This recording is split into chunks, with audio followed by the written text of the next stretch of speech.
და მედიის ყურადღება მეტწილად ამ ამბავმა მიიპყრო სწორედ იმიტომ, რომ სავარაუდოდ გარდაცვლილი იყო LGBT თემის წევრი. ჩვენ დიდი ხანი ამაზე ვსაუბრობთ, ხა კიდევ ერთხელ გვინდა ხაზი გაუსვათ იმას, რომ რატომ ხდება ის, რომ ესეთი სახის ამ ჯგუფს ექნება ესეთი სახის პრობლემები.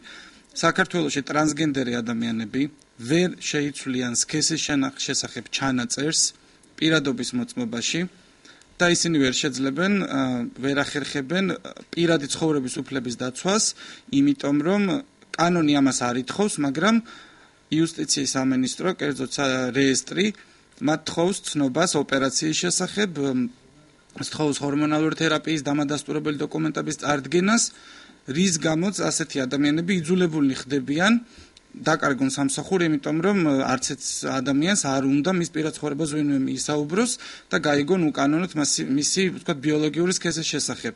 მაგრამ რადგან იუსტიციის სამინისტრო პატივს არცემს მათ ადამიანის უფლებას, რომ იყოს მათი პირად ცხოვრება დაცული და იძულებულს ხდის, რომ თავშოთ ერთი სქესის ვიზუალი ქონეს, მაგრამ საბუთში სხვა რამე წეროს, ამის გამო სამსახურში ხშირად იგებენ ამის შესახებ და მე ხდება კონფლიქტი, ადამიანი იძულებულია დაანებოს მუშაობას თავი და სხვა არა ლეგიტიმურ საშუალებებით, ვთქვათ, ირჩინოს თავი.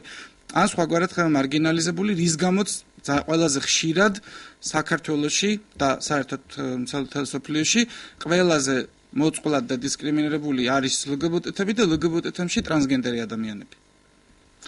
ეხლა რაც ეხება მომხდარ შემთხვევას, რა თქმა უნდა, ჩვენ და დაველოდოთ გამოძიებას, მაგრამ იდენტობას მოთხოვნა არის ის, რომ სწორი კვალიფიკაცია მიენიჭოს ამ საკითხს, რადგან არასდროს ასეთი დანაშაულები უბრალოდ არ ხდება მხოლოდ იმიტომ, რომ ეს იყო დანაშაული, როგორც წესი იქ ყოველთვის არის მიზეზი, ეს არის სიძულვილით მოტივირება, ანუ ერთია ჩვეულებრივი დანაშაული კლასიკური და მეორეა, როცა დანაშაულს დამამძიმებელ გარემოებად ემატება ის, რომ ადამიანს კლავენ ან ცემენ სწორედ იმის გამო, რომ ის იყო LGBT თემის წევრი, ან ეთნიკური უმცირესობა, ან ეროვნული უმცირესობა, ან ასე შემდეგ. ამ შემთხვევაში ეჭვი გვაქვს, რომ სწორედ ასეთ შემთხვევასთან გვაქვს საქმე. ეს იყო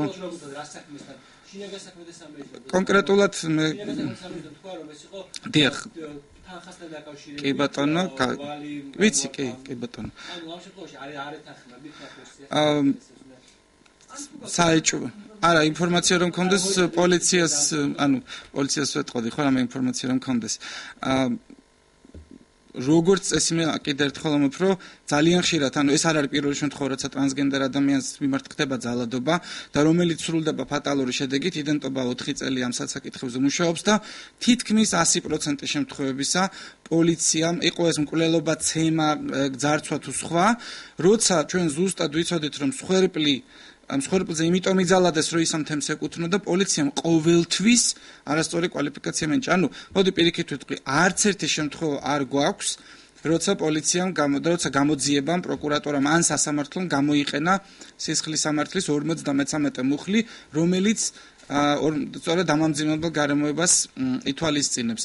ანუ იყო ერთი საშინელი შემთხვევა, როცა ადამიანს მეტროში დაეწიმნენ სცემა ოთხმა უცნობმა თან ჰომოფობიურ შეძახილებს ეძახდნენ, სახე მთლიანად დაულეწეს, რკინის ძვლები აქვს ჩადგმული თვალები რო გამაგრდეს, ანუ სულ დაშლილი აქვს სახე და ამ შემთხვევაშიც კი ჩვენ ვერ მივახცეთ იმას, რომ კვალიფიკაცია ყოფილიყო მინიჭებული, რომ ის სწორედ მისი სავარაუდო ჰომოსექსუალობის გამო გახდა მსხვერპლი.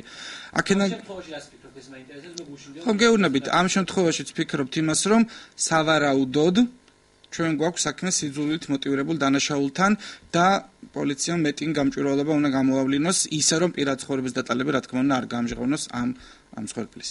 ანუ რეალურად რამე ვერსია რა სავარაუდო ვერსია. არა ბატონო, რამე რომ მქონდეს გეტყოდით მეც ახლა დასამალი რა მაქვს უბრალოდ ხო გეუბნებით 100-დან 100 შემთხვევა რა ასეთი იყო, ყველაფერი მიმანიშნებს იმაზე რომ სავარაუდოდ აქაც ასე იყო საქმე.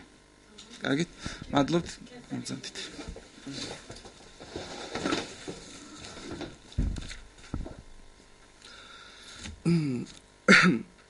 უპირველეს ყოვლისა მოგესალმებით. მე რაღაცები რა გამიჩნდეს, შევეცადე რომ ჩამოვწერო და ისე უფრო კონკრეტულად თან ცოტა აღებებულიც ვარ და მირჩენია რომ ესე გიკითხოთ. გუშინ საკუთარ საცხოვრებელ ბინაში მოკლეს და შემდეგ ცეცხლი წაუკვირდა 25 წლის ტრანსგენდერ საბი ბერიანს. არც თუ ისე დიდი ხნის წინ სასტუმრო ქორთიათში ყელი გამოჭრეს მარატრადიციული ორიენტაციის მქონე ფრანგ ახალგაზრდა მამაკაც. სვანჩი ადგილობრივმა მაცხოვრებლებმა დაახოცეს და ხევში ჩაყარეს გეი ტურისტები. ოფიციალური LGBT საიტებზე გამოქვეყნებული რეიტინგის მიხედვით საქართველომ მე-80 ადგილი დაიკავა, ანუ LGBT ტურისტების ჩვენთან მოგზაურობა საფრთხის შემცველია. რეიტინგის მიხედვით უფრო მობიერები არიან LGBT ადამიანების მიმართ აზერბაიჯანელები, ჩვენი მეზობელი ქვეყნები, იგივე სომხეთი, თურქეთი თუნდაც და უფრო ნაკლებად საშიშროებაა LGBT ადამიანისთვის ეს ქვეყნები. ჩვენთან რაღაცა ძალიან გააგრესიულებულია ხალხი მათთან შედარებით. გარდა ზემოთ ჩამოთვლილი მკვლელობებისა, ჰომოფობია და LGBT თემის დაუცველობით გამოწვეული პრობლემების სია ბევრად უფრო ვრცელია. LGBT თემის წევრთა უმრავლესობა საშინელი დისკრიმინაციის მსხვერპლია. მათ უმრავლესობას არ გააჩნია სამსახური, რადგან მათი დასაქმება სამარცხვინოდ და იმიჯის შემლახველად ითვლება ბევრი ორგანიზაციისთვის, ხოლო ისინი, ვინც დასაქმებულები არიან, ცდილობენ საკუთარი ორიენტაცია დამალონ. რათა ის კარიერის დაკარგვის ფასად არ დაუჯდეს. ამავე მიზეზით ისინი იზოლებულნი არიან ოჯახების შექმნან და მთელი ცხოვრება თავსმოხვეული სტერეოტიპების კარნახით იცხოვრონ. საბის კლუბი ჩემთვის არა მხოლოდ მტკივნეულია როგორც რიგითი მოქალაქისთვის, არამედ რადგან უკაცრავად ცოტა ვღელავ, არამედ როგორც LGBT წევრისთვის, რადგან სიძულვით მოტივირებული დანაშაული ფსიქოლოგიურ ზეწოლას ახდენს ყველა ჩვენთაგანზე. მინდა მოუწოდო ხალხს მეტი ტოლერანტობისკენ და უთხრა მათ, რომ ჰომოფობია გვაზიანებს არა მარტო LGBT თემის წევრებს, არამედ ჰეტეროსექსუალ ადამიანებსაც საკმაოდ ბევრ პრობლემას ქმნის. საბის მშობლები ჰეტეროსექსუალები არიან, ხვალ საბი ნებისმიერი ჩვენთაგანის შვილი შეიძლება იყოს. იმიტომ რომ ჩვენ არ ვართ არც ერთი დასხეული, ვის როგორი შვილი გვეყოლება, დიშვილი, ძმისშვილი, ნათესავი თუ ასე შემდეგ. ისინი იძულებული იქნებიან შექმნან ოჯახები, ქორწინებიან ქორწინებიან თქვენ შვილებზე და რა საზოგადოებას ვიღებთ ბოლობს. მოძალადე ჰომოფობები, აბურეტკებით მორბენალი, სამღვდელოება, ყალბი ოჯახები და გამწარებული და არარეალიზებული გეის ცოლებიან, ფრიგიდული ლესბოსელის ქმრები. მაპატიეთ გაზიარებული ვარ ძალიან დააღებებული. შემდეგი კიდე რა მინდა და მეკვა თქვენთვის. ასევე თხოვით მიმართა ამ მთავრობასაც, ისევე როგორც წინა მთავრობას მიმართა, გაამტკიცონ ზომების სიძულვით მოტივირებული დანაშაულის წინააღმდეგ და საბის მკვლელიც ვიმოდოვნებ სათავდას დასჯილი იქნება. ღრმა წუხარებას გამოვხატავ გარდაცვლის ოჯახს. თქვენი აზრით გვაინტერესებს ამ ბრეკამბერიანის გარდაცვალებასთან დაკავშირებით რატომ მოხდა ეს, რას ფიქრობთ და რეალურად იყო თუ არა აქ იმის გამომწვევობა, რომ ის იყო LGBT თემის წარმომადგენელი. რეალურად ეს არავინ არ იცის, ესე და კონკრეტებით ვერავინ არ იტყვის, მაგრამ ფაქტია, რომ საქართველოში არ არიან ამ ადამიანების მიმართ განწყობილი კარგად და მის მიმართ ჰქონდა ადამიანების აგრესია. პირადად პირადად თუ საფრთხოთ. საფრთხოთ გარანტია არავის არ აქვს, საერთოდ არაფრის მე ვერ ვიტყვი, რომ რაღაცა მე დაცული ვარ და ანუ თითოეული თქვენთაგანი ვერავინ ვერაფერს ვერ გათვლის წინას და რა მოხდება ხო? არ თქვენ ხელისუფლებას მოუწოდეთ, რომ განსაკუთრებულად გაამკაცროს ზომები ადამიანების წინააღმდეგ, ვინც განსაკუთრებული აგრესიით გამოირჩევა.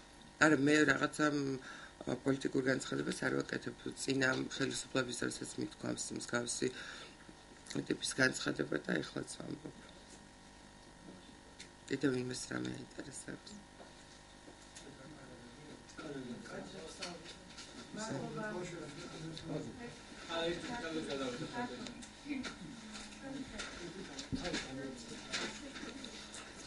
Thank you.